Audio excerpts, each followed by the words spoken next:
The last slides that I went over with this, it was just all over the place. My screen kept dying. I don't know what was in the air, if it was sunspots or whatever that was making the TV just not connect. It kept disconnecting.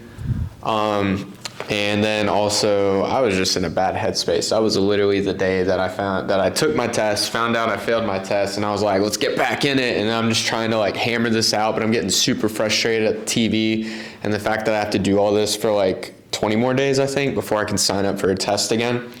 So my last videos are all over the place. We're just going to try to hit this from the beginning. All right, so we are doing over, what is this? Airway management. Yep, airway management. So this was one of my, at least for me, studying, this was my weak chapter on the test, and EMS operations as well, which kills most people. And this is really important because, I mean, whether it's ALS or BLS, like your job as a paramedic is to keep the person alive. You're not solving the person's problems. You're not the healer right now. You are, let's extend it as long as possible so we can get it to the doctor, and the doctor can prescribe and treat and do whatever that needs to happen. Now, if it's easy, it's hypoglycemic, here's your candy bar, boom, we're amazing, we just played God and saved somebody. But our job as a paramedic is to keep them alive. Airway management, air is necessary to keep alive. Why? Because the brain will, you'll get permanent brain damage or just comatose after 6 minutes, I believe. You're not coming back. 3 to 4, it's probably in here. But yeah, that's why airway is important. So let's skip ahead to what we think is mostly relevant, not irrelevant. Mortality, morbidity, failure for basic airway techniques, so that's why it's important, and we want to rush to advanced interventions when possible. All right, let's look at the anatomy. So we have the cavity. I'll try to remember my words as much as possible between what the Latin word is. I'm saying that like I have a whole archive in my head. I really don't. I'm trying to learn them now, but let's see what we can figure out just from this. So we have, perfect, pharynx. Pharynx comes from the Greek word, Greek for, I believe it's, I want to say throat. I think it's throat, pertaining to the throat. Oral, we just know that's, what's the note? No, oral, nasal is nose, nasopharynx, oral is the mouth, we know, because orifice. Laryngopharynx, larynge, I believe, is throat. Epiglottis, epidermis on the outside, epiglottis, it's all the way up here. Lingual, not sure. Hoid, that'd be an interesting one to look up.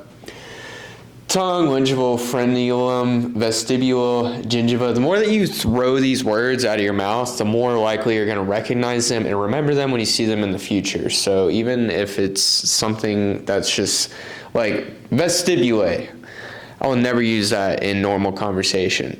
But my last video I said it, I probably read it on a test somewhere that I took, and I'm reading it now. It's going to cycle through, and I'm going to remember, okay, that's under the tongue. Now, if I look at the word, the root word itself, and peel it open, then that's going to help me try to figure out on the exam, or importantly, whenever you're doing treatments, as to, well, not treatments, I don't know. When you're talking to a doctor, you can at least sound smart. So you can say the vestibule, however you say it, and you'll know what you're talking about. The doctor will have a more clear understanding of what's going on because you use medical terminology.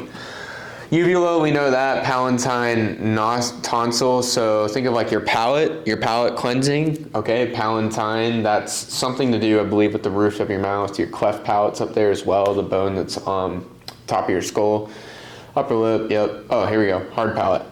And nasal cavity, soft palate. So soft palate, hard palate. Hard bone, soft, I guess that's membrane, integumentary.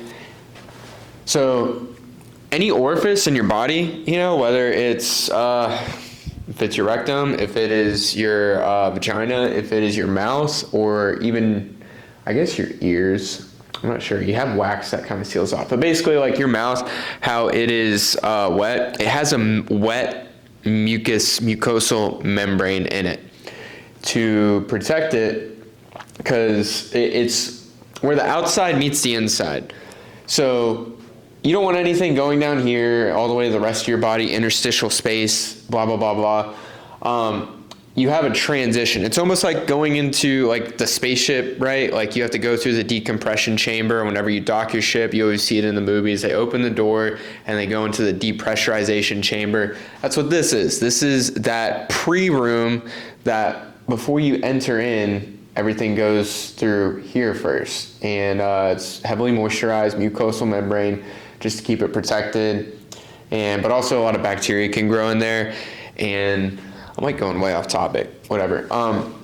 Because of all the current nutrients in food, sugars, high fats and saturated fats and sugar content, blah, blah, that we have, that is why there's so much dental and breakdown of your upper in your mouth, basically. Like, why do we get cavities now? Did we get cavities way back in, 100, 200 years ago? I mean, I guess you had sugar. I don't know what kind of sugar you had back then, but it's all the modern technology that we've thrown at our body to adapt. And, how many calories can we throw into ourselves so we can just go sit at a desk all day and do X, Y, Z. We don't have to worry about, we have to go hunt the mammoth and get as many calories as we can and eat whale blubber and blah, blah.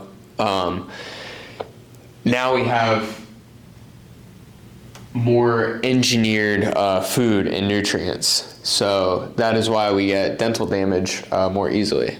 That was completely off topic.